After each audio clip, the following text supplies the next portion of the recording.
I talk to a lot of victims, who we work on this whole concept of forgiveness. And I need you to understand that forgiveness, as it relates to abuse and sexual assault, isn't a condoning of the act. It is not an excuse for behavior. It is not justifying what you did to me. It has nothing to do with any of those things. What you did to me was criminal. It should never have happened. All of that. But what forgiveness is for me, and what I work with other survivors with, is how much more of your life do you want to give to this?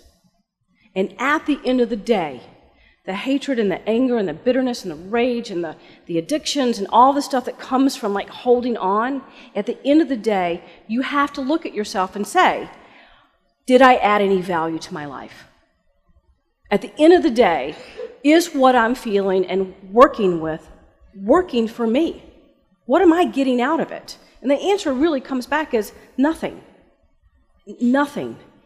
And so then it becomes a decision that you get to make. And this can be as simple as forgiving someone for taking your parking space because you've been waiting there and the blinker was on, all the way to working with women who, I'm working with one who's my age, and her father started raping her when she was 3. Her whole life. Working with these issues where you then get to change out the lens you see the world through. And all that becomes is perspective. And for me, I wasn't going to give Bobby Poole one more nanosecond of my life. He had taken so much from me already. I wasn't giving him anything else. And so that's what I talk about forgiveness. And it's extremely complicated, and it doesn't take 5 minutes. It takes a lifetime. And it's not linear.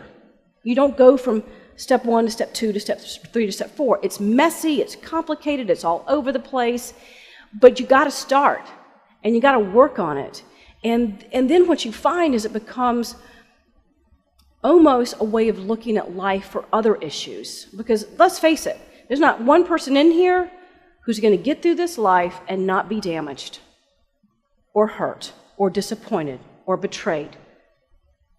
If you live long enough, somebody's going to hurt you, and it's going to be painful. But then you decide, again, how much more of that do you give to the person who hurt you? And that really does become a choice.